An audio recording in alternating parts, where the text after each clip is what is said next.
Oke, bismillahirrahmanirrahim. Assalamualaikum warahmatullahi wabarakatuh. Alhamdulillahirabbil alamin wa bihi nasta'inu ala umuri dunya waddin. Wassalatu wassalamu ala asrafil anbiya'i wal mursalin sayyidina wa maulana Muhammadin wa ala alihi wa sahbihi ajma'in, amma ba'du. Yang terhormat Abi Hanif dan Umi Ida selaku pengasuh Pondok Pesantren Super Kamar Ibu Hanif Ida, dan jajaran pengurus semuanya, khususnya Mbak Rifki selaku koordinator Peta Imajinasi di Pondok Pesantren Super Kamar Ibu Hanif Ida. Dan tak lupa orang tua saya di rumah, ayah saya dan juga ibu saya, semoga sehat selalu, dilancarkan rezekinya dan dilancarkan segala urusannya. Nah, teman-teman semuanya, perkenalkan di sini saya Putri Salma dari kelas 11 MA Al-Quran Ibu Hanif Ida ingin membagi ilmu dengan kalian semuanya mengenai mata pelajaran PKN. Ini mengenai usaha pembelaan negara. Nah, sebelum kita membahas lebih lanjut, mari kita bahas dulu apa itu arti dari bela negara dan juga pertahanan negara. Nah, bela negara itu sendiri adalah sebuah tekad, sikap, dan juga tindakan yang teratur, menyeluruh, terpadu, dan juga berlanjut, yang didasari karena kecintaan terhadap tanah air dan juga kesadaran akan bangsa. Nah, tujuan untuk bela negara ini adalah untuk menangkal adanya hambatan, gangguan, ancaman dari luar, kemudian untuk menanggulangi adanya masalah-masalah, dan juga mengantisipasi adanya ancaman-ancaman seperti itu. Nah, sedangkan arti dari pertahanan itu sendiri adalah untuk menegakkan kedaulatan negara, untuk mempertahankan keutuhan wilayah negara, dan untuk melindungi segenap kesatuan bangsa Republik Indonesia, untuk melindungi rakyat-rakyatnya maksudnya.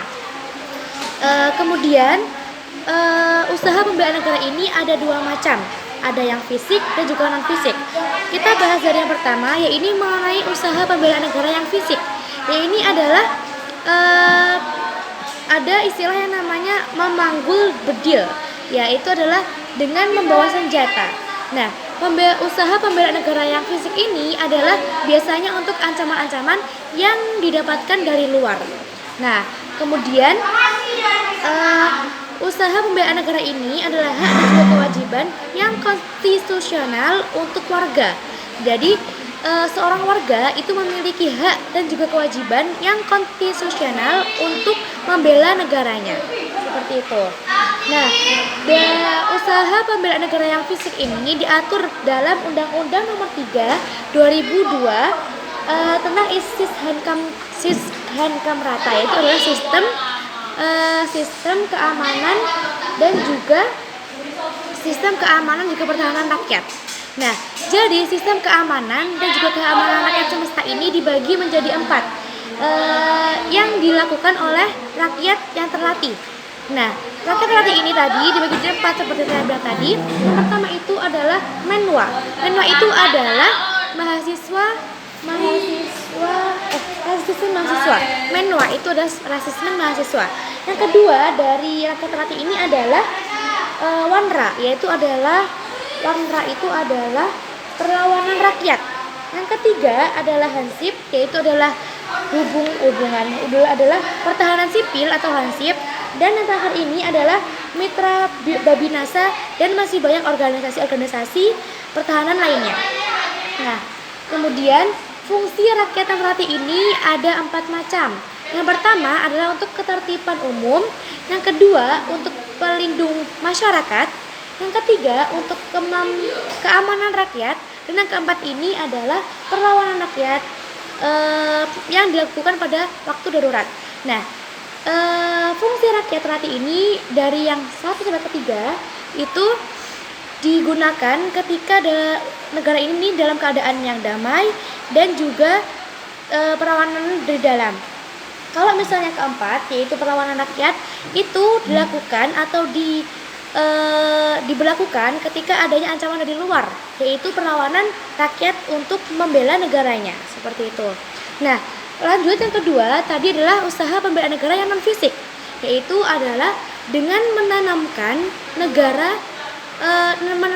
menanamkan kecintaan kepada negara untuk mewujudkan negara yang madani, aman, sentosa, sejahtera, seperti itu. Nah, Contoh-contohnya itu seperti ini. Meningkatkan kesadaran bangsa untuk meningkatkan demokrasi rakyat. Seperti contohnya meningkatkan kesadaran bangsa, rasa nasionalismenya yang semakin tinggi. Yang kedua itu adalah dengan menanamkan rasa cinta terhadap tanah air. Contohnya seperti adanya pengabdian diri kepada bangsa.